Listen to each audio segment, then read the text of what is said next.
गुरुर्ब्रह्मा गुरुविष्णु गुरुदेवो महेश्वरः गुरु साक्षात् परब्रह्म तस्मै श्री गुरवे नमः। वक्रतुण्डं महाकायं सूर्यकोटिसमप्रभं निर्विघ्नं कुरु मे देव सर्वकार्येषु सर्वदा। నిన్న రోజున మధుకైటవుల జననం గురించి మాట్లాడుకుంటున్నాం. వాళ్ళు ఎలా పుట్టారనుకున్నాం మనం? శ్రీహరి యొక్క విష్ణుమూర్తి యొక్క చెవి మల నుంచి ఉద్భవించారు. అందుకే వాళ్ళంతా శక్తివంతులైన రాక్షసులు. ఇంకొకటి ఏంటి, వాళ్ళకి అమ్మవారి యొక్క వరం కూడా ఉండింది వాళ్ళకి. సరే, వాళ్ళకి ఎలా వచ్చిందని చూద్దాం. పూర్వం ప్రళయ సమయంలో బాలకడిలో శేషసేనుడైన శ్రీహరి కన్నమల నుండి మధుకైటవులను ఇద్దరు దానవులు ఉద్భవించారు. ఆయన చెవిమల నుంచి పుట్టారు. ఎలా మనం ఉద్భుజములు స్వేదజములు అన్నాం, వీళ్ళ స్వేదజముల కేటగిరీలో వస్తారు. చవట మలం వాటిలో పుట్టేవి స్వేదజములు, పేలు ఇలాంటివి స్వేదజములు. అలా ఇంప్యూరిటీస్లో పుట్టింది. సరే, అలా ఇద్దరు దానవులు ఉద్భవించారు. కాకపోతే ఇక్కడ శ్రీహరి యొక్క కర్ణమలం నుంచి పుట్టారు. వారు సాగర జలంలోనే పెరిగి అమిత బలాఢ్యులయ్యారు.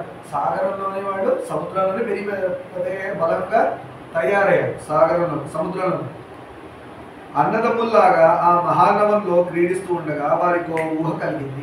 వాళ్ళకి సౌండ్ చేయగలరు, సౌండ్ చేయగలరు. మహానవ సముద్రంలో వాళ్ళు ఇద్దరు అన్నదమ్ములు ఆడుకుంటూ ఉండగా వాళ్ళకి డౌట్ వచ్చింది. మీరు ఎప్పుడైనా ఆడుతూ ఉంటే మీకు కూడా ఏదో చూడంగానే కొత్త వస్తుంది, ఇది ఎలా వచ్చింది, అది ఎలా అయింది, ఇలా అయింది. ఒకసారి మనం డౌట్ సాధన చేస్తున్నా, పూజలో ఉన్నా రకరకాల డౌట్స్ వస్తుంటాయి. పురాణాలు విన్నా, ఎప్పుడు చూడనిది ఎప్పుడు వినది వింటే టక్మని అవుతుంది మైండ్. బాగా ఏం చేస్తాం, ఇదేంటి ఇలా, దీని డౌట్ ఏమైంటుంది, దీనికి ఏంటి, ఎవరిని అడిగితే బాగుంటుంది, ఎవరు ఎక్స్ప్లెయిన్ చేస్తారు, ఇలాంటి డౌట్స్ వస్తాయి. కారణం లేని కార్యం ఉండదు. ఏ కార్యమైనా కారణం లేకుండా ఉంటుందా? ఏదైనా పని జరిగిందంటే దానికి కారణం లేకుండా ఉంటుందా? అలా ఉండదు. ఏ పని జరిగినా దానికి ఒక కారణం ఉంటుంది. మనకు తెలియక కారణం లేకుండా ఇలా జరిగిపోయింది అని బాధపడుతూ ఉంటాం. ఒక కష్టం వచ్చింది, అన్యాయంగా నాకు కష్టం వచ్చినట్టు. సుఖం వస్తే అన్యాయంగా సుఖం వచ్చినట్టవా? దేవుడా నాకు సుఖాలు వద్దు, కష్టాలు కావాలని నన్ను అడుగుతారా? అడుగు, సుఖాలే కావాలి, కష్టాలు మాత్రం వద్దు. అలాంటి దేవుడు ఏమంటాడు, నువ్వు పుణ్యమే చెయ్యి, పాపాలు చేయకంటాడు. కుదురుతుందా? చేసేవని పాపాలు, అడిగేవో సుఖాలు. ఎలా వస్తాయి? ఎలా వస్తాయి? వేప విత్తనం నాటి మామిడి పండు అడుగుతున్నాడు, ఎలా వస్తుంది? అసలు ఛాన్స్ ఉంటుందా? లేనే లేదు. మన బుద్ధి లోపం పెట్టుకొని దేవుడిని నిందించడం తప్పు. ఎలా అయితే తానిషా ప్రభు పూర్వజన్మలో శివుడి భక్తుడయ్యి 1000 కలశాలతో శివుడు పూజ చేస్తా అని చెప్పి 999 కలశాలు చేసి 1000 అయిపోయినా నాకు దర్శనం అని చెప్పి చొమ్ము తీసి కొట్టాడు శివలింగాన్ని. కొట్టినందుకు ఏమైంది? ఆ శివలింగంలోంచి మాట వచ్చింది బయటికి. ఏమని వచ్చిందంటే, నువ్వు నాకు మాట ఇచ్చావు 1000 లింగాలతో, సహస్రలింగాలతో, కలశాలతో అభిషేకం చేస్తాను. కానీ నువ్వు చేసిన తప్పేంటంటే 999తో చేసి నేను నీకు దర్శనం లేదని చెప్పి నన్ను నిందించావు. ఇంకో ఒక చొంబు కలశంలో నీళ్ళు ఇంకా చేయలేదు, నీ పక్కనే చూసుకుంటే చూస్తున్నాడు, నిజంగా నేను చేయలేదు. సో తప్పు నీపై పెట్టుకొని నన్ను నిందించినందుకు నెక్స్ట్ వచ్చే జన్మలో నువ్వు సనాతన ధర్మానికి విరుద్ధమైన ధర్మంలో పుడతావంట. అంటే ఈ ధర్మం ఫాలో అవ్వకుండా ఉండే ధర్మం ఉంటుంది, ఆ ధర్మంలో పుడతావని చెప్పారు. అలా తానిషా ప్రభు వచ్చారు. కానీ మరి 999 చేశాడు కదా కష్టంతో. నువ్వు నా భక్తుడై ఇంత కష్టపడి చేశావు కాబట్టి అప్పుడు దర్శనమిస్తే ఇప్పుడు ఈయన అన్నాడు. అంత కష్టపడి అంత చేస్తే దర్శనం అప్పుడు దొరకలేదు. వచ్చిన తర్వాత జన్మలో తానిషా ప్రభుగా వస్తే, అందుకే రామదాసు ప్రార్థన చేస్తే తానిషా ప్రభుకి దర్శనం ఇచ్చాడు రాముడు గారు. అంటే శివుడు రాముడు వేరు కాదు, ఇద్దరు ఒకటే. శివ రామ ఒకటే. సరే, అలా అన్నదమ్ముల్లాగా అక్కడ క్రీడిస్తూ ఉండగానే వాళ్ళకు కలిగిన వాళ్ళకు ఒక డౌట్ వచ్చింది. ఏమిటి? దేని మీద చూద్దాం. ఏ కార్యమైనా కారణం లేకుండా ఉండదు కదా, అవునా కదా? మనం అదే చెప్పుకుంటున్నాం. సో ప్రతి దానికి ఒక రీజన్ ఉంది. ఆధారం లేని అధేయం ఉండదు. సపోర్ట్ లేకుండా ఏదైనా వస్తువు నిలబడగలదా? ఉండదు కదా. ఏదైనా సపోర్ట్ ఉండాలి దేనికో దానికి. ఈ సాగర జలానికి ఆధారం ఏమిటి? ఈ సముద్రాలన్నీ నిల్చోవడానికి, లేదంటే ఈ సముద్ర జలం ఉండడానికి ఆధారం ఏమి ఉంటుంది అని ఆలోచిస్తున్నారు. ఇద్దరు సముద్రంలో ఆడుకుంటున్నారు కదా, ఇన్ని నీళ్లు ఎక్కడి నుంచి వచ్చినాయి, వీటికి ఆధారం ఏంటి? అలానే మన జననానికి కారణం ఏమై ఉంటుంది? రాక్షసులైన కూడా గొప్ప ఆలోచనలే చేశారు. మన పుట్టుక కారణం ఏంటని ఆలోచిస్తున్నారు. మనం ఎప్పుడైనా ఆలోచించామా? చూడండి, మనం పుట్టడానికి కారణం ఏంటి అని ఆలోచించారు. ఎవరికి వాళ్ళు ఆలోచించుకుంటే దొరికిపోతుంది సొల్యూషన్. ఇంతమంది ఉన్నాం. మన జననానికి కారణం, మన పుట్టుకకి ఒక స్పెషల్ రీజన్ ఒకటి ఉంటుంది. అది ఐడెంటిఫై చేసిన వాడు గొప్పవాళ్ళు అయిపోతున్నారు. అబ్దుల్ కలాం లాగా, భగవాన్ రమణ మహర్షి లాగా, స్వామి వివేకానంద లాగా, వాడు పుట్టుక కారణం వాళ్ళకి తెలిసింది. అందువల్ల వాళ్ళు వరల్డ్ మొత్తంలో వివేకానంద అంటే ఒకడే ఉన్నాడు గుర్తుపడతారు, షిరిడి సాయి అంటే ఒకడే ఉన్నారు గుర్తుపడతారు, రమణ మహర్షి గారు అంటే ఒకడే ఉన్నారు గుర్తుపడతారు, అబ్దుల్ కలాం ఒకడే ఉన్నాడు గుర్తుపడతారు. వాళ్ళ లాంటి క్వాలిటీస్ ఇంకోటి లేవు, వాళ్ళు మాత్రమే ఉన్నారు. అలా ఇన్ని కోట్ల మందిలో వాళ్ళ వాళ్ళ క్వాలిటీస్ వాళ్ళకి దేవుడు స్పెషల్గా ఇచ్చారు. వాళ్ళు గుర్తుపట్టగా సాధన చెయ్యక గురువు చెప్పిన మాట వినక వాళ్ళ జీవితాలు నాశనం చేసుకొని మళ్ళీ పుడుతూ చస్తున్నారే కానీ మోక్ష పదవికి పోలేదు, మోక్ష మార్గంలో పడలేదు అని గుర్తుపెట్టుకోండి. సరే,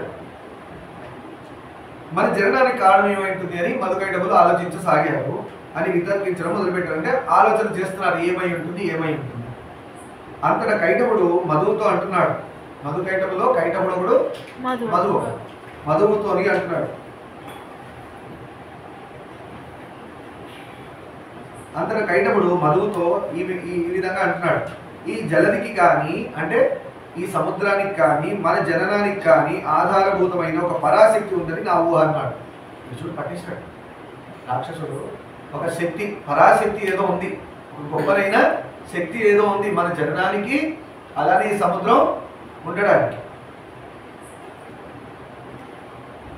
ఇంతలో ఆకాశంలో ఒక వాగ్బీజం ఉద్భవించింది, ఒక శబ్ద బీజాక్షరం ఆకాశంలో పుట్టింది. ఒకసారి ఇలా పురుగు ఉండొచ్చు కానీ జలధికి కానీ అంటే సముద్రానికి కానీ మనకు కానీ ఆధారభూతమైన ఒక పరాశక్తి ఉందని నా ఊహ అన్నాడు. ఒక గొప్పనైన శక్తి వల్ల మనం ఉద్భవించాము, ఈ సముద్రానికి కూడా ఆ శక్తే ఆధారం అన్నాడు. ఈ లోపల ఒక బీజం ఏంటది? వాగ్బీజం దృఢచిత్తంతో. సరే, ఇంతలో ఆకాశంలో ఒక వాగ్బీజం ఉద్భవించింది. ఒక శబ్దం, బీజాక్షర శబ్దం ఒకటి ఆకాశంలోంచి సౌండ్ వచ్చింది. మనం ఎలా అయితే వర్షం వచ్చినప్పుడు పిడుగుల సౌండ్, ఉరుముల సౌండ్ వస్తాయో అలా ఆ దానవులు ఇద్దరు ఆ వాగ్బీజాన్ని దృఢచిత్తంతో జపించడం మొదలుపెట్టగా ఆ దానవులు ఇద్దరు ఏం చేశారు?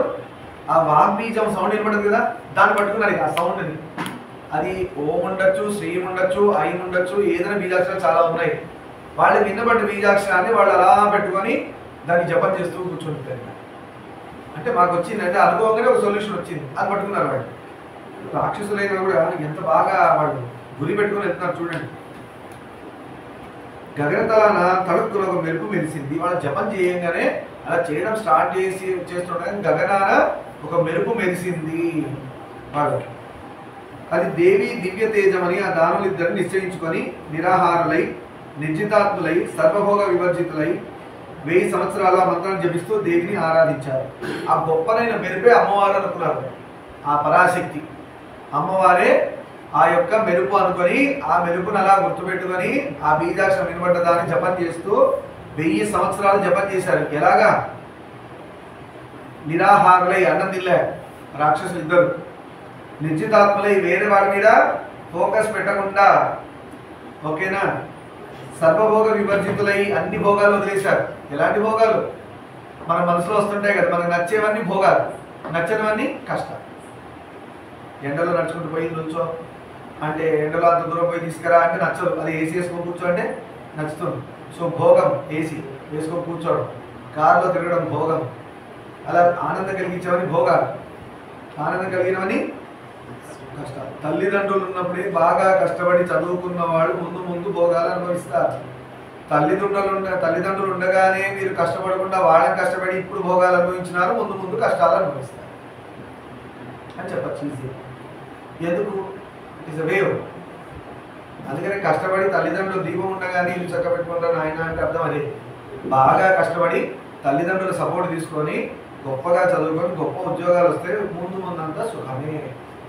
ఇప్పుడు సుఖపడ్డారో ముందు కష్టపడ్డానికి రెడీగా ఉంటారు. అర్థమైందా? సరే, ఆ దేవిని ఆరాధించారు. మొత్తానికి దేవి వారి తపస్సులకు ప్రసన్నయ్యాయి. అది అమ్మవారు ప్రసన్నమయ్యారు.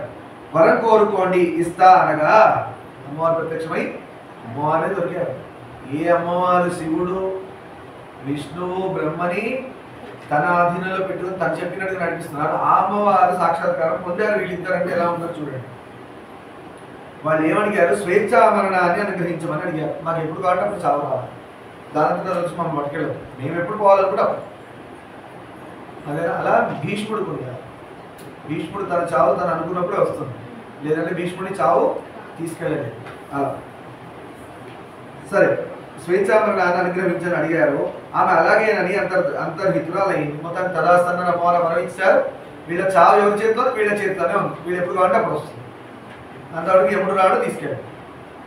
అనంతరం ఆ దానవులు ఇద్దరు క్షీర సముద్రంలో యథారీతిగా కలయి తిరుగుతుండగా ఒకనాడు ఆ సముద్రంలో తిరుగుతున్నారు. ఇక వీళ్ళని ఎవరు ఏం చేసేవాళ్ళు లేరుగా, చంపేవాళ్ళు లేరు. ఇంకా పొగరు వచ్చేస్తుంది. నాకు అంత రోడ్లు లేరు అనుకుంటారు కదా, అలా వచ్చేసింది పొగరు. పద్మాసనస్థుడైన ప్రజాపతి వారికి అంటపడ్డాడు. ఇలా సముద్రంలో తిరుగుతుంటే బ్రహ్మదేవుడు కనబడ్డాడు. పద్మంలో కూర్చున్న బ్రహ్మదేవుడు, పద్మాసనంలో కూర్చున్న బ్రహ్మదేవుడు కనబడ్డాడు వీళ్ళకి. ఆయన చూచి మదగవితులైన మధుకైటములు అమ్మవారి వరమే మా దగ్గర ఉంది, ఈయన ఏం చెప్తాడు బ్రహ్మదేవుడు అనుకుని బ్రహ్మదేవుడి దగ్గరికి వెళ్ళారు. ఎవరు? మధుకైటములు ఇద్దరు అన్నదమ్ములు. పితామహ బ్రహ్మదేవుడిని అంటున్నారు, మాతో యుద్ధానికి తలపడు, యుద్ధానికి రా. ఇదే మన వారి విషయంలో కూడా చూసాం రామాయణంలో. యుద్ధానికి రా అంటాడు. ఎందుకంటే వాడుకున్న శక్తి వీళ్ళకి గర్వం. అలా ఎప్పుడు బలవంతంగా పోయి యుద్ధానికి రా పిలవద్దు. నిన్న మనం చెప్పుకున్న ఏ గుణం ఇది? తమో గుణంలో ఎన్నో స్థాయి? మూడవ స్థాయి. తమో గుణంలో మొదటవ స్థాయి ధర్మమైన యుద్ధం. రెండవ స్థాయి ఏంటి? కొట్లాటలు రేస్ చేయడానికి చేసే యుద్ధాలు, కావాలని కొట్లాటలు రేస్ చేస్తారు. మూడవది ఏ కారణం లేకుండా యుద్ధాలు చేస్తున్నారు. ఇక వీడు మూడవ స్థాయికి వచ్చారు. అంత గొప్ప అమ్మవారి సాక్షాత్కారం అయ్యి అంత గొప్ప వరం పొందిన వాడు తమ్మును కూర్చొని తపస్సు చేసుకుంటే వాడు సూర్యుడు లాగా చంద్రుడు లాగా ఎప్పుడు ఉండిపోయేవాడు. అవునా కాదా? ఇక్కడ బుద్ధి ఏమైంది? వక్ర బుద్ధి అయింది. ఎప్పుడైతే గర్వం వచ్చి బ్రహ్మదేవుడు అంతటి వాడిపోయి యుద్ధానికి రానిపిస్తున్నాడు. లేకపోతే ఈ పద్మాసనం విడిచిపెట్టి వెళ్ళు, ఇక్కడి నుంచి లేచి వెళ్ళిపో, మాతో యుద్ధాన్ని రాకపోతే అంటే వెళ్ళకపోతే చంపేస్తారు, బ్రహ్మదేవుని చంపేస్తారు. ఈ ఆసనం వీరభోజ్యం. ఈ మాటలు విని బ్రహ్మదేవుడు గజగడ మణుకుతూ ఇలా ఊహించాడు. ఎప్పుడు ఇక్కడ వదిలేసాడంటే బ్రహ్మదేవుడు పదవి వదిలేసి వెళ్ళిపోవాలి బ్రహ్మదేవుడు అని అర్థం. అంటే ఆ ప్లేస్లో మేము కూర్చుంటాం, ఉంటాం దీంట్లో. అది వీళ్ళ పని. బ్రహ్మదేవుడు భయపడుతున్నాడు. ఎందుకు భయపడుతున్నాడు? బ్రహ్మదేవుడు తెలియదా? భయపడాల్సిన అవసరం ఏంటంటే వెనకాల అమ్మవారి యొక్క వరం. ఈయన కదిలిస్తే అమ్మ దిగుతుంది. వీళ్ళని అనడానికి లేదు బ్రహ్మదేవుడికి. ఎందుకు? పెద్దల పట్ల గౌరవం. అమ్మవారు అనే ఆవిడ కంట్రోల్లో బ్రహ్మదేవుడు నడుస్తున్నాడు. అలాంటి అమ్మవారి వరం వీళ్ళకు ఉంది. ఇప్పుడు వీళ్ళని భక్తులు అయ్యారు, అమ్మవారికి భక్తులు వీళ్ళిద్దరు అంత గొప్ప తపస్సు చేశారు కదా. ఇదంతా క్యాల్కులేట్ చేసుకొని వీళ్ళ జోలికి మనం వెళ్ళాలి ఎందుకని అనుకుంటున్నాడు బ్రహ్మదేవుడు. ఈ ఆపద గడిచేదిలా, నాకు వచ్చిన ఈ కష్టం ఎవరు తీరుస్తారు? అందరినీ సృష్టించిన బ్రహ్మదేవుడు పరిస్థితి ఇలా ఉంది ఒక్క ఇద్దరు రాక్షసుల వల్ల. వీరు మహాబలదర్పితులు, గొప్పనైన బలం వల్ల వచ్చిన గర్వంతో ఉన్నవాళ్ళు అని చెప్తున్నారు బ్రహ్మదేవుడు. మదోదత్తులు, మదం బాగా దున్నపోతుకి ఏముంటుంది? మదం ఉంటుంది. అందుకే దాని తలకాయ తీసుకెళ్ళి కట్టేకి పైన కట్టేసి ఇలా పెట్టి కట్టేస్తారు. చూడండి దున్నపోతుని ఎప్పుడు బర్రె జాతిలో ఉన్న మగ దాన్ని దున్నపోతు అంటారు. దాన్ని ఎప్పుడు తలకాయ ఇలా పైకి పెట్టి కడతారు, పైకి. ఎందుకంటే ఆ మదం పోవడానికి, లేదంటే అది వినదు ఓనర్ మాట. అలా పెట్టి పెట్టి పెట్టి పెట్టి మెడకాయ నొప్పి వచ్చి ఎప్పుడు ఇస్తారు అప్పుడు కంట్రోల్ అవుతున్నారు. లేదు దున్నపోతు ఓనర్ మాట వినదు. దాన్ని అలా లొంగ తీసుకుంటారు. ఎలా మావాడివాడు ఏనుగుని కర్ర పట్టుకొని లొంగ తీసుకుంటాడు, మావాడివాడు ఏనుగుని ఎలా లొంగ తీసుకుంటాడు, దాని కుంభస్థలం మీద పొడుస్తాడు. ఆ షార్ప్ పాయింట్ ఉంటుంది కదా, మావాడివాడి చేతిలో ఉన్న కర్ర ఆరోలా ఉంటుంది ముందు పాయింట్. ఏనుగు కుంభస్థలం అంటే దాని మీద ఎవరైనా కదిలిస్తే దానికి భయం. అందుకనే ఏనుగు చంపాలంటే ఎక్కడ కొట్టినా చావదు, కుంభస్థలం మీద కొడితే చచ్చిపోతుంది. దాని ప్రాణం ఇక్కడ ఉందని అనుకోండి. అందుకని ఏనుగు పడుకునేటప్పుడు రాత్రి కళ్ళు తెచ్చి పడుకుంటుంది. రీజన్ ఏంటంటే పొరపాటు కళ్ళు మూస్తే సింహం గుర్తొస్తుంది దానికి. ఎక్కడ సింహం చెట్లోంచి పరిగెత్తి వచ్చి నా కుంభస్థలం మీద కొట్టి నన్ను చంపేస్తుందని భయం. ఏనుగు ఓడిపోవడానికి కారణం ఒకటే, దాని ముందు నుంచి అటాక్ చేసి కుంభస్థలం మీద కొడితే ఏనుగు ఓడిపోతుంది. అందుకే నాకు ఎక్కనీయకుండా ఇంకెక్కడైనా రాని కింద పడి తొక్కేస్తుంది. కొబ్బరికాయ పోయినట్టు అయిపోతుంది తలకాయ. అర్థమైందా? అందుకే ఏనుగుని ముందు నుంచి అటాక్ చేయడానికి సింహం ట్రై చేస్తుంది. ఇలా వచ్చి జంప్ చేసి ఇక్కడ కొడుతుంది ఒక పంజాతం. ఆ దెబ్బకి భయాన్ని చచ్చిపోతుంది. ఆ ఏనుగు ముందు సింహం ఈ హైట్లో ఉండి కుంభస్థలం మీద కొడుతున్నట్టు ఉందంటే ఏనుగు ఆ భయానికి చచ్చిపోతుంది, కొట్టక్కర్లే. అందుకే నిద్రలో అంత పెద్ద జీవి, అంత స్ట్రాంగ్ ఉన్న ఏనుగు పిరికిదా అనలేము. మళ్ళీ పిరికిదా అనలేము, దాని వీక్నెస్ అది. సింహం కళ్ళు మూస్తే సింహం గుర్తొస్తుంది. నేను కళ్ళు మూసుకోదు, ఏనుగు ఒక్కటే కళ్ళు తెచ్చి పడుకుంటుంది. సరే, అలా మదం దానికి.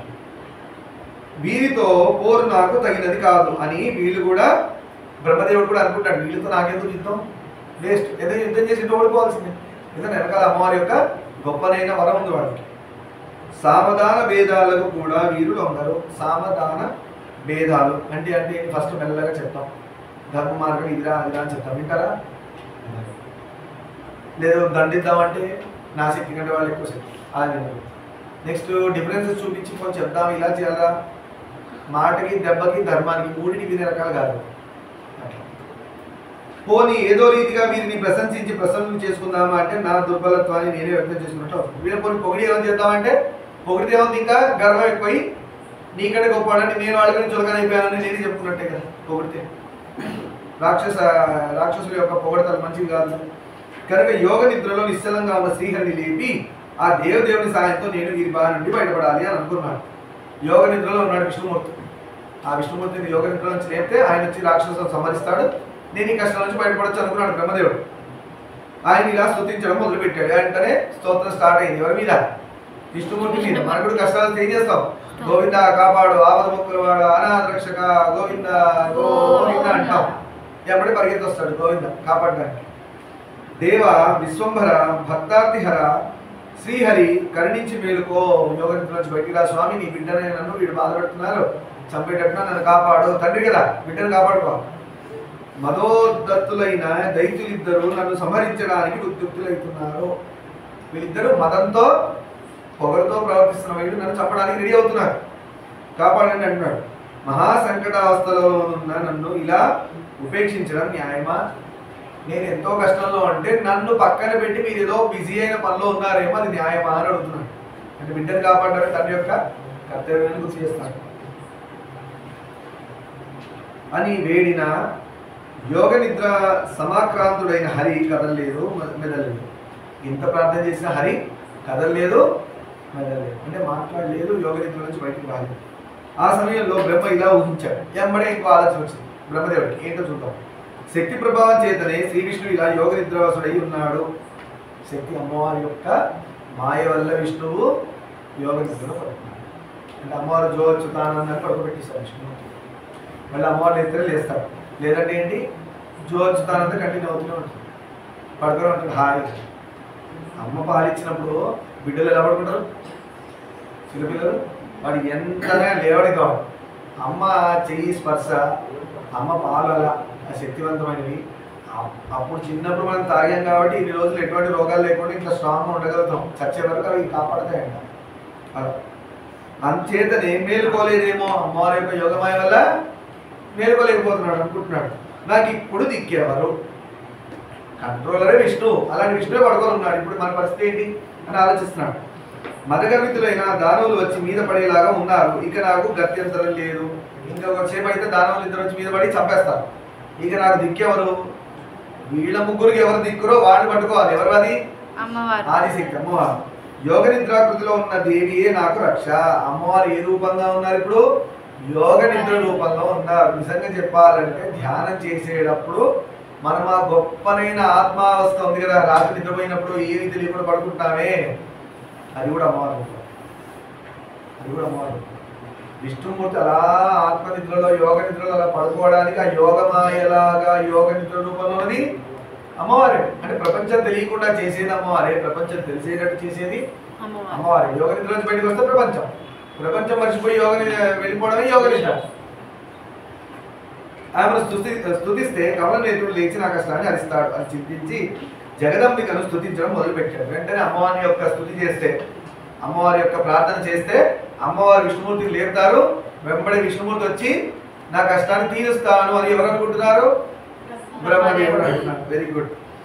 తల్లి సకల లోక సృష్టికి నీవే కారణం అని వేదాలు పేర్కొంటున్నాయి. ఎస్, సృష్టి అంటే బ్రహ్మ కాదు, అమ్మ.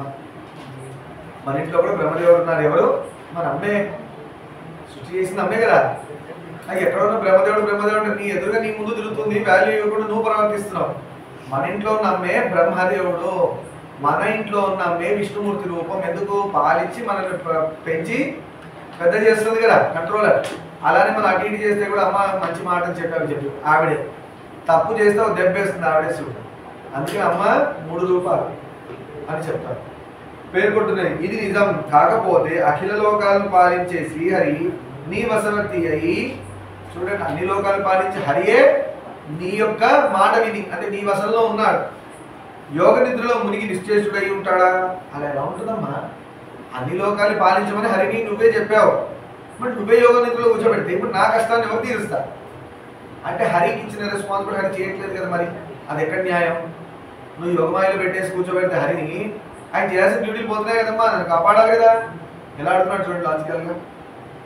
అమ్మ శ్రీ మహావిష్ణువే నీ మాయకు లొంగిపోగా ఇక నేనెంతటి వాడిని? మా తండ్రి గారే నీ మాయకు లొంగిపోతే ఆఫ్టర్ ఆల్ నేను బ్రహ్మదేవుడు లాస్ట్ పొజిషన్ ఇటు నుంచి చూస్తే నేను ఎంతటి వాడమ్మా అని అంటున్నాడు బ్రహ్మదేవుడు. నాకు నీ లీలా వినాదాలు ఎలా తెలుస్తాయి? విష్ణువుకే నీ లీలా వినాదాలు అర్థం కావట్లేదు, ఆయన కొడుకునైనా నాకు ఎలా అర్థమవుతాయి? పురుషాధీన అయిన ప్రకృతి చేతనారహిత అని సాంఖ్యులు అంటారు. పురుషుడి యొక్క ఆధీనంలో ఉంటుంది ప్రకృతి. ఆ పురుషుడు అంటే పరమేశ్వరుడు, ఆత్మ, పరమాత్మ, అదే శివుడు అంటారు. ఆ శివుడి ఆధీనంలోనే యోగమాయ ఉంటుంది. అంటే అమ్మవారు ఉంటారు ఆధీనంలో, అంటే ఆయన కంట్రోల్లో ఈవిడ ఉంటుంది. అర్థమైందా? ఒకసారి ఈ యోగమాయ శివుడిని పట్టుకుందాం చూసి, యోగమాయ మాయ కప్పేద్దాం చూసి, శివుడు ఏం చేశాడు చూశాడు, భార్యే అలా కళ్ళు మూసుకొని అలా ఉన్నాడు, ఇలా తిప్పినారా ఇక్కడ ఇలా ఏం కదలేదు, ఆవిడకి తీసుకొచ్చింది మీరే పెట్టండి ఒప్పేస్తుంది. అలా అమ్మవారు అయ్యవారు ఆధీనంలో ఉంటారు. అంటే ఈ యోగమాయ కూడా శివుడి యొక్క ఆజ్ఞ లేనిది ఎవరిని ఆవహించడు. అంటే దీన్ని బట్టి ఏమర్థమైంది? శివ సంకల్పమస్తు. ఏదైనా కూడా శివుడి సంకల్పం ఏంది? చీమైన పుట్టదు అంటారు కదా, అలా ప్రకృతి చేతనారహిత అని సాంఖ్యులు అంటారు. అదే నిజమైతే నీవి నాడు జగన్నాథుడైన శ్రీహరి చైతన్యత విరహితునిగా ఎలా చేయగలిగావు? నిజంగా పురుషుడు అంటే ఇక్కడ విష్ణువు శివుడు కూడా వస్తారు, బ్రహ్మ, వీళ్ళందరూ పరమాత్మ కిందికి వస్తారు. సరే నీ యోగమాయగా వాళ్ళ భార్యలుగా ఉన్నా నువ్వు వాళ్ళని తగ్గట్టుకు ఉండాలి, కానీ వీళ్ళని డామినేట్ చేసే విధంగా పురుషుడినే ప్రకృతి ఆవహించిందన్న విధంగా ఎలా వచ్చిందమ్మా అని అడుగుతున్నాను. అంటే దీనిలో ఎంత బాగా గుర్తుపెట్టుకోవాలంటే పురుషుడు అనేది పరమాత్మ సత్యం, ఓకేనా? సత్యం అంటారు. యోగమాయ ఆ పరమాత్మ సత్యం నుంచి వచ్చింది.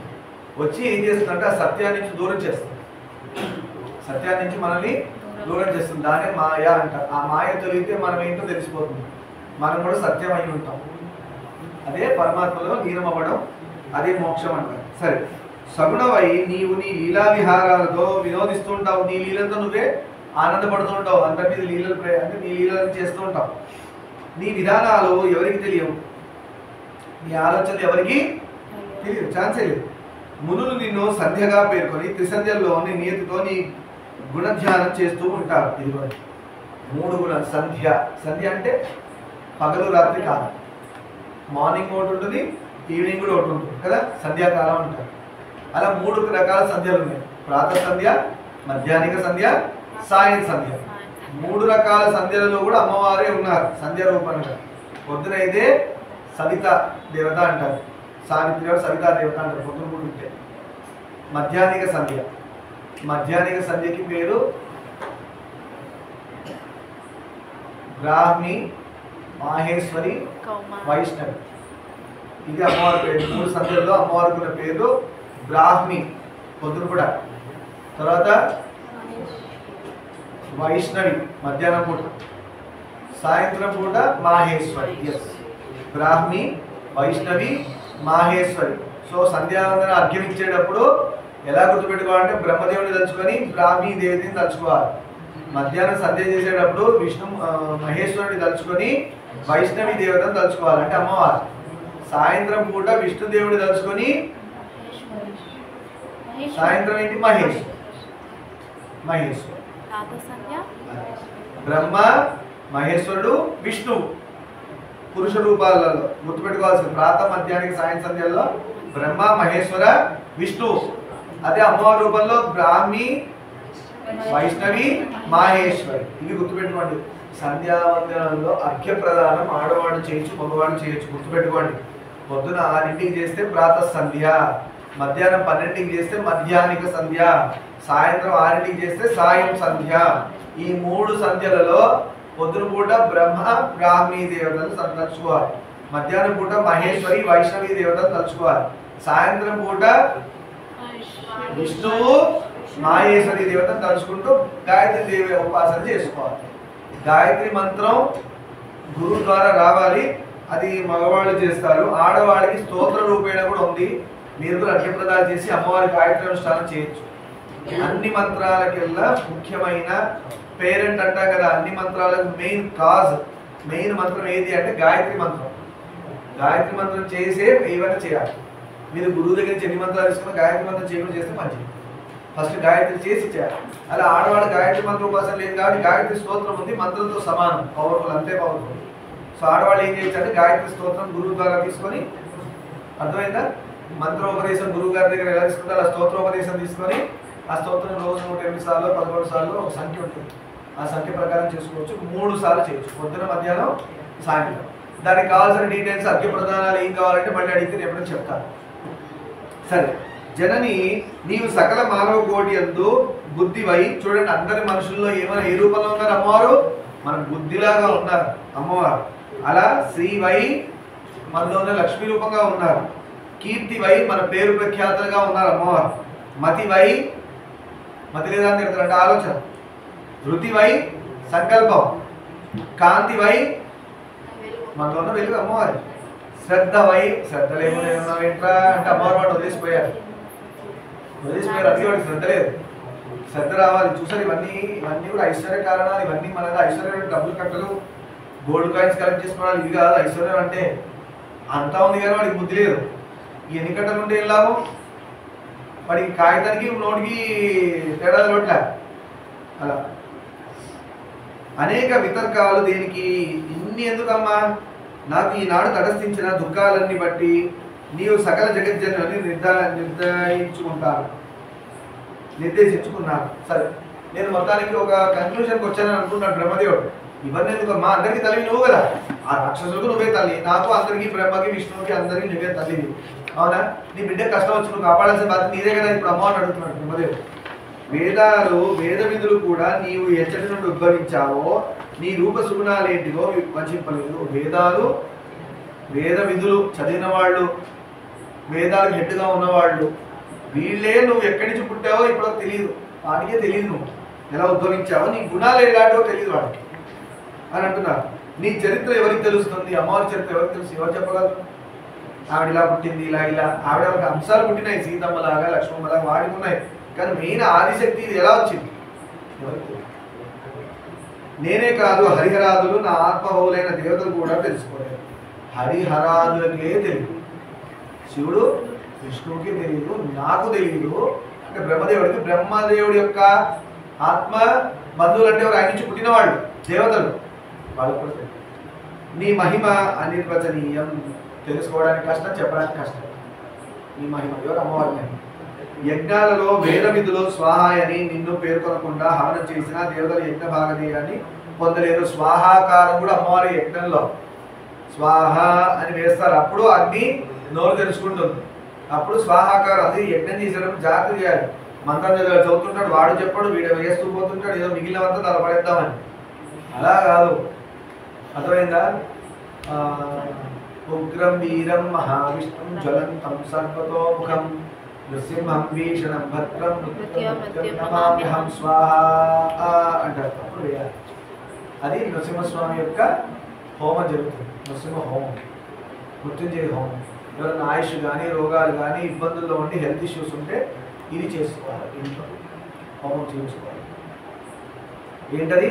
ఉగ్రం వీరం మహావిష్ణుం జ్వలంతం సర్వతోముఖం నృసింహం భీషణం భద్రం నమామ్యహం. ఇది నృసింహస్వామి మృత్యుంజయ మంత్రం, ఇది అందరూ చేసుకోవచ్చు. అదే శివుడి దగ్గరికి వస్తే త్రయంబకం యజామహే సుగంధిం పుష్టివర్ధనం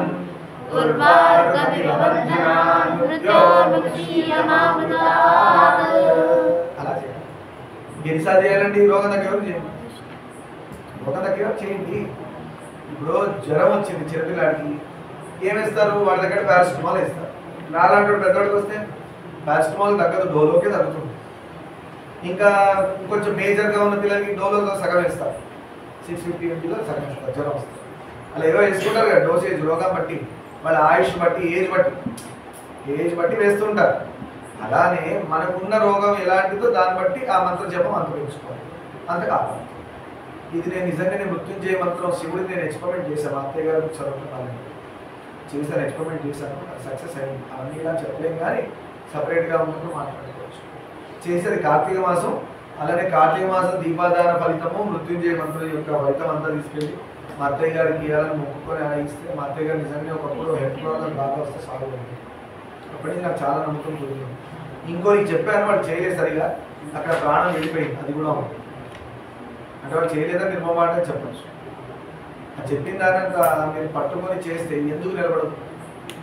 అది గురుముఖతగా వచ్చిన మంత్రాలు అవన్నీ స్తోత్రాలు కూడా అలా చెయ్యగలగాలి కదా మనం. సరే, ఇంతవరకు ఇవన్నీ మించి పక్కన పెడితే కాలం అనేది దైవాధీనం, అవునా? ఆ దైవం పట్టుకెళ్ళాలంటే ఇది కాపాడలేదు, అది కూడా ఉంది. అంటే ఎన్ని రోజులని ఈ మృత్యుంజయ మంత్రాలు లేదంటే మనం నరసింహ మంత్రాలు పెట్టుకొని ఎన్నో ఏళ్ళు గడిపేసేసినా ఏదో రోజు స్వామి అంటాడు, ఏదో రోజున పుట్టావు వెళ్ళిపోవాక తప్పదు అనే మెచ్యూరిటీ మనకే ఇచ్చి మనతోనే పని కనిపించేస్తాడు. అదే మంచిదే. ఏదో రోజు అయితే వన్ హ్యాస్ టు గో, ఇది క్లియర్.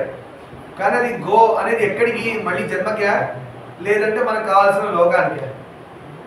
దేవుడు రెడీగా ఉన్నాడు, సశరీరంగా ఇలానే పట్టుకెళ్ళడానికి రెడీగా ఉన్నాడు. కానీ అంత సాధన మనం చేయట్లా.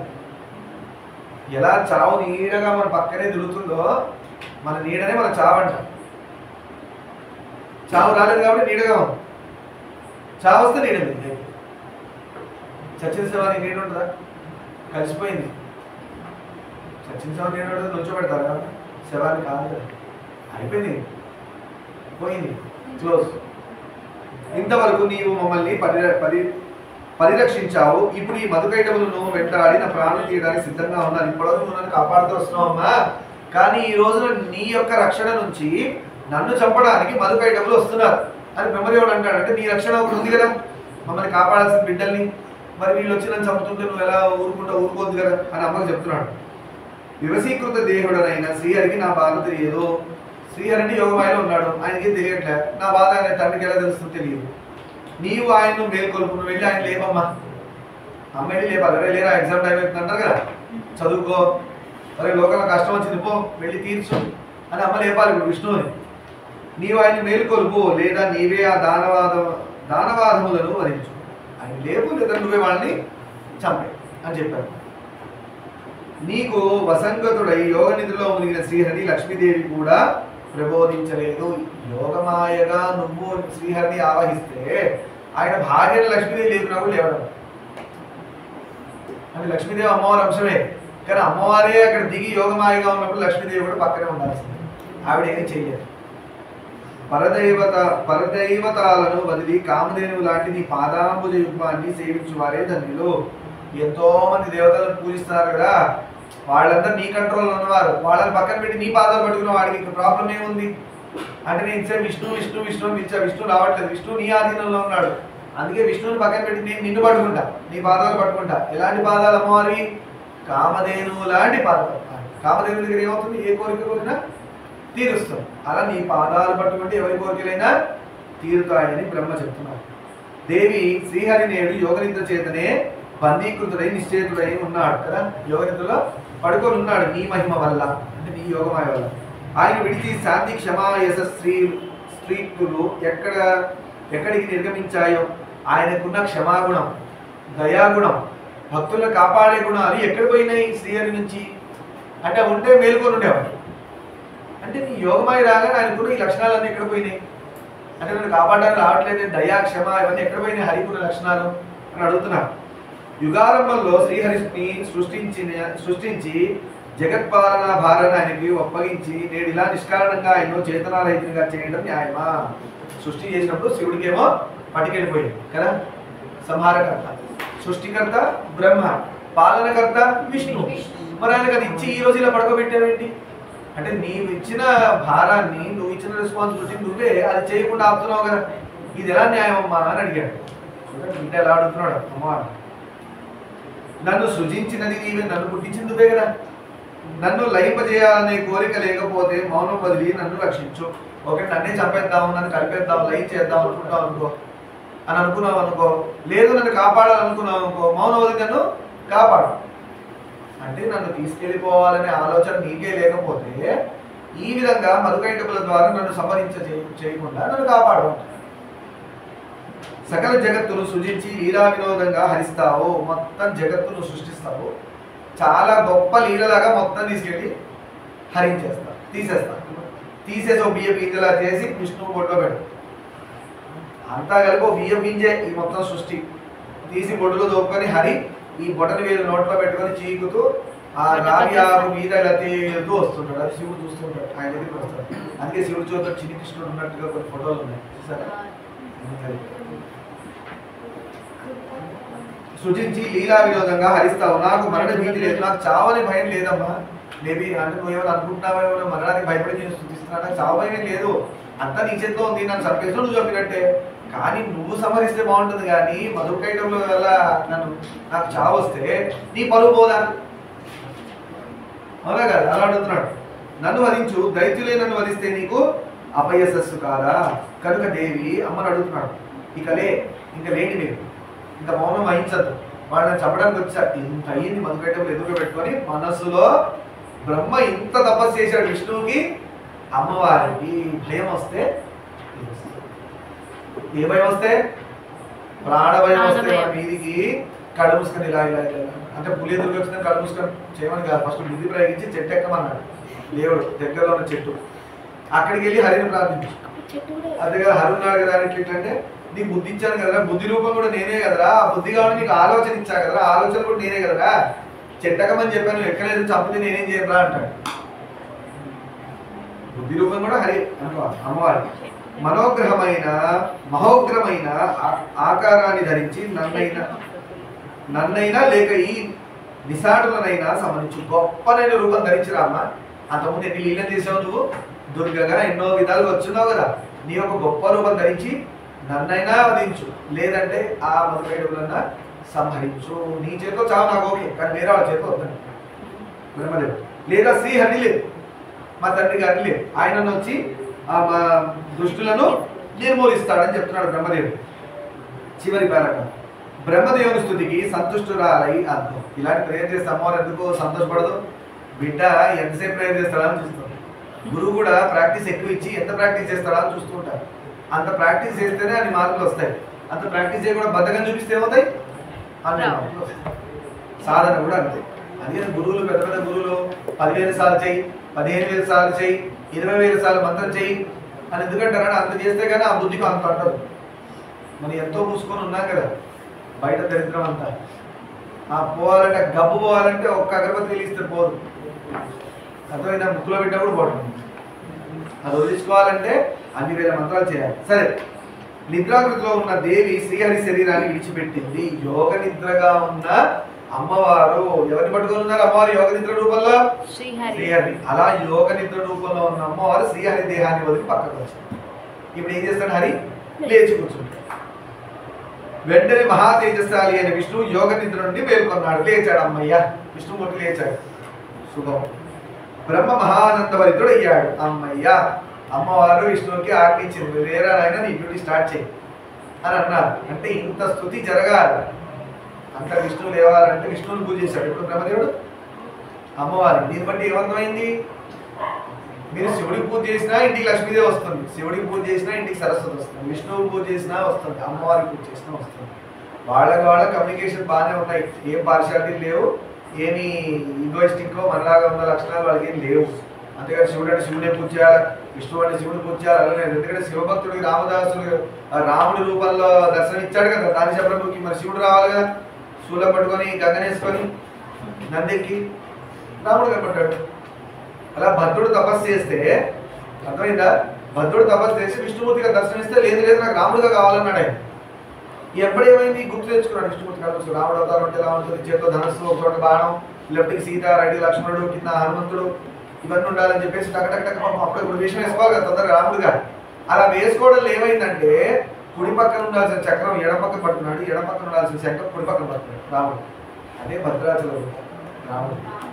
భద్రుడు అడిగినందుకు రాముడే తొందర రమ్మన్నాడు, వెంటనే కావాలన్నాడు దర్శనం. టైం ఇవ్వలే పాపం దేవుడికి. టైం ఇస్తే ఓ చక్రం ఇట్టుండాలి కదా, చక్రం పెట్టుకొని చక్రం ఉండాలి కదా, చక్రం పట్టుకొని అలా వచ్చేవాడు పాపం. అందుకని భద్రాచల రాముడి యొక్క పటం చూడండి. ఆయన తెలియక ఫోటో మిస్టేక్ అనుకున్నాను నేను కూడా ఒకప్పుడు, కానీ భద్రుడి చరిత్ర విన్నాక అర్థమైంది. ఏంటి తొందర పెట్టేశాడు విష్ణువు వద్దు, నాకు రాముడి రూపమే కావాలి, నువ్వు నాకు అలా దర్శనం ఇయ్యన్నాడు. అప్పుడే లక్ష్మీదేవి సీతగా మారిపోయింది. ఆదిశేషుడు లక్ష్మణుడు అయిపోయాడు. హనుమంతుడు వచ్చి కూర్చున్నాడు. ఈయన తొందరలో అన్ని చూసుకునే సెట్టింగ్ లో చక్రం ఇటు ఉండాల్సింది ఇటు పడుకున్నాడు, చక్రం ఇటు పడుకున్నాడు. భక్తుల కోసం దేవుడు అలా వచ్చేస్తాడు. పాపం అర్థమైందా? అంటే ఆ సిన్సియరిటీ చూడండి. అక్కడ కూడా ఆయన మ్యాజిక్ చేయాలంటే భక్తులు మోసం చేసి కూడా రావచ్చు. ఎందుకంటే టైం ఆయన అధీనంలో ఉంది కదా, చేయొచ్చు. కానీ వచ్చాడా? సిన్సియర్గా వచ్చాడు. భద్రుడు చూసి ముచ్చటపడిపోయాడు.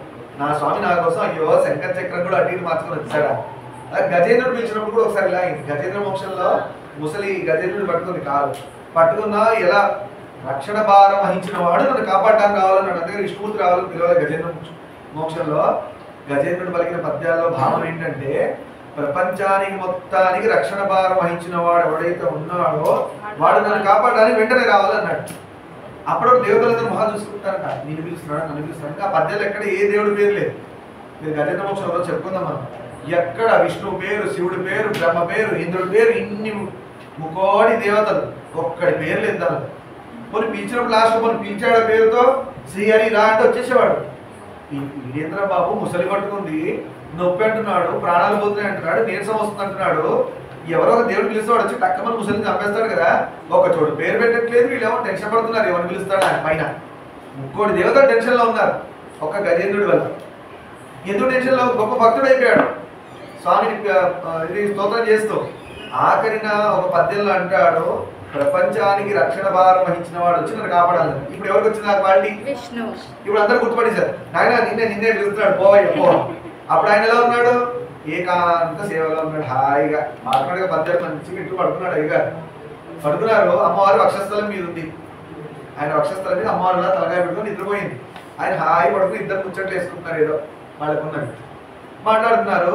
లేచి పరిగెత్తున్నామన్నాడుగా, ఇప్పుడు పరిగెత్తున్నాడు. ఎలా పరిగెత్తున్నాడు? గరుడును వదిలేశాడు, ఆయన గదను వదిలేశాడు, శంకర్ని వదిలేశాడు, చక్రాన్ని వదిలేశాడు. విష్ణుమూర్తి అమ్మవారు ఏమంటే ఉండండి ఉండండి అంటే ఆయన కొంగు ఉంది, అమ్మవారి కొంగు ఈయన చేతిలో ఉంది. పడుకున్నప్పుడు ఆయన కొంగు పడుతున్నాడు. ఆయన పడుకుని వెళ్ళిపోతున్నాడు భక్తుడి కోసం ఫాస్ట్గా. ఎలా వెళ్ళిపోతున్నాడు? అమ్మవారి పాపం కొంగిలా ముందు పడుకుని వెళ్ళిపోతే ఆవిడ ఇలా పడుకున్నాడు. పాపం ఇలా పడుకొని పరిగెత్తి ఆయన వక్షస్థలం మీద అమ్మవారి కుంకుమ, ఆమె కుంకుమ కొంచెం ఇలా జరిగినట్టు అయింది. అమ్మవారు ఆమె పాపం మేకప్ వేసుకొని పోవాలి, కొంచెం తయారై పోవాలి కదా, మీరు వేసుకోరా? అలా అమ్మవారు తయారై రావాలిగా. భక్తుడికి ఎక్కడాలంటే నేను అమ్మవారిని పట్టించుకోవట్లేదు, అరే మా ఆవిడ ఎట్లా వస్తుంది పాపం, ఎనగిరి చూస్తే కదా ఆవిడ అవస్థలు తెలిసేది. అమ్మవారిని పట్టించుకోవట్లేదు, అలా పడుకొని వెళ్ళిపోతూనే ఉన్నాడు. నాకు ఉంగండి అని ఆమె దగ్గర చేస్తుంది. ఈయన ఏం లేదు, ఫస్ట్ వెళ్ళిపోదాం పద పద పద గమ్మ వస్తున్నాడు. గరుడు అప్పటి వరకు గరుడికి ఒక అహంకారం ఉండేదంట. ఏమి అంటే, మా స్వామిని ఎక్కడ నేను చాలా ఫాస్ట్ తీసుకెళ్ళేవాడిని, నేను మా స్వామిని ఎక్కడికైనా నేను అందరికంటే ఫాస్ట్ తీసుకెళ్తాను, గర్వం ఉంటుంది అని చెప్తారు. నిజంగా స్వామికి ఉండదు కానీ అలా చెప్పారు. ఈ రోజు ఆ గర్వం కూడా పోయింది. ఎందుకంటే గరుడికే దొరకలేదు స్వామి, అంత ఫాస్ట్కి వెళ్ళిపోతున్నాడు. ఎక్కడో ఉన్నాడు గరుడు లైన్లో. అంటే గరుడికి కూడా దొరకకుండా అంత ఫాస్ట్ ఏంటి స్వామికి ఇంత తొందరగా ఎత్తుకెళ్తున్నాడు అంటే ఎవరో భక్తుడే పిలిచాడు. లేదండి ఇలా ఆయన మర్చిపోయి పోడు. భక్తులు పిలిస్తేనలా పరిగెడతాడు. హాతిరామ్ బాబాజీ విషయంలో అలా అయింది, రామదాస్ విషయంలో అలా అయింది. మీరందరిలో ఎవరైనా గొప్ప భక్తులు ఉంటే పిలిస్తే కూడా అలాంటి పద్ధతి వస్తారు. అలా అమ్మవారు పరిగెత్తుంటే వెనకాల తుమ్మెదలు బయలుదేరాయంట. తుమ్మెదలు మీ సౌండ్ చేస్తాయి కదా తుమ్మెదలు. అవెందుకు బయలుదేరాయంటే అమ్మవారి పెదాలు చూసి, అమ్మవారి దగ్గర మంచి ఫ్రాగ్రెన్స్ కదా, పువ్వులు కొని వస్తున్నాయంట. ఉయ్యి ఉయ్యి ఉయ్యి అని అమ్మవారి దగ్గర. అదొక పెద్ద లైను ఎక్కడి వైకుంఠం నుంచి భూలోకానికి. విష్ణువు, విష్ణు వెనకాల అమ్మవారు, అమ్మవారి వెనకాల ఆయన పరివారం అంతా, శంకర్ చక్రం గరుడు అందరూ పెద్ద వైకుంఠంలో ఉన్నాడు. అందరూ లైన్ కట్టారు, వెనకాల భూమి మీదకి వస్తున్నారు. అంత ఫాస్ట్ వస్తూ వస్తూ వస్తూ వస్తూ సుదర్శనం అప్పటికి రాలే ఇంకా ఆయన చేతిలో.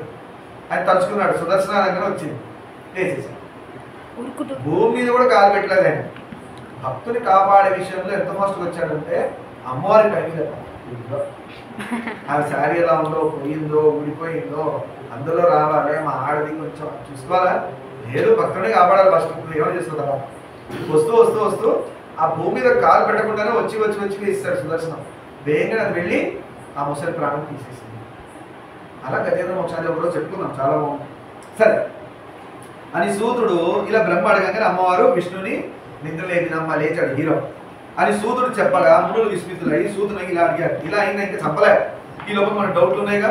సూత మహర్షిని మునులు అడుగుతున్నారు డౌట్స్ ఏంటో చూద్దాం. మహాభాగా మాలో ఒక సందేహం కలిగి, నువ్వు ఇవన్నీ చెప్పావు కదా, మాకు డౌట్ వచ్చింది. అది ఖచ్చితంగా డౌట్ అడుగుతున్నారు. సరే చూద్దాం. ఆయన చంపుతాడేమో మనం వెయిట్ చేస్తున్నాం, వీళ్ళేమో డౌట్ అడుగుతున్నారు. చూద్దాం.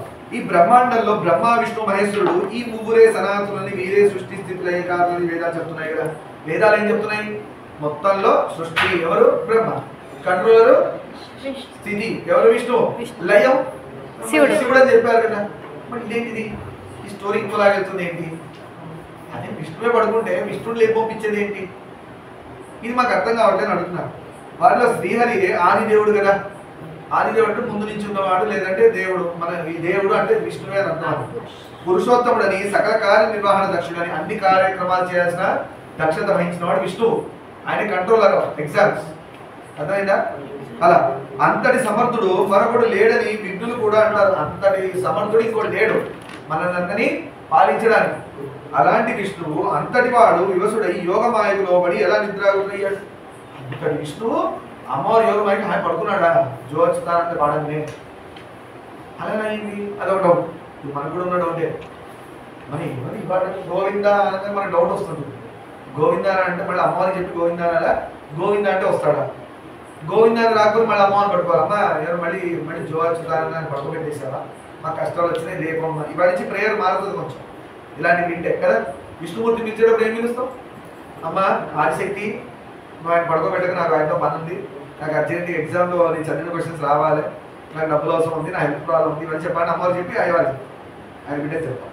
అతడు నిద్రావసుడైనప్పుడు అతని విజ్ఞానము తేజము ఏమయ్యాయి? ఆయన యొక్క గొప్ప మేధాశక్తి విజ్ఞానము, ఆయన యొక్క తేజస్సు, ఆ వీరత్వం, శక్తి ఎక్కడ పోయినాయి? యోగమాయలు అన్నప్పుడు ఆ శక్తి ఎవరు? ఆయనలో ఉన్న శక్తి ఎవరు అంటే ఆ అమ్మవారే అని అర్థం. అది ఇంకా చెప్పలేదు. ఆమె ఎక్కడ జనించింది? ఆ శక్తి ఎక్కడ పోయింది? మరి ఆ శక్తి ఎలా పుట్టింది ఆయనలో? ఆమె రూపమహిమలు ఎట్టివి? ఆ శక్తి యొక్క రూపం ఏంటి, మహిమ ఏంటి? మాకు వినాలని ఉత్కంఠ కలుగుతుందని ఋషులు అడుగుతున్న సందర్భంలో ఇవాళకి ఇక్కడ పురాణం శుభం పలుకుదాం. సర్వం శ్రీమామేశ్వర పాదాభిందార్పణమస్తు. లోకాన్ సంస్థాన్ సుఖనో భవంతు. శాంతి శాంతి.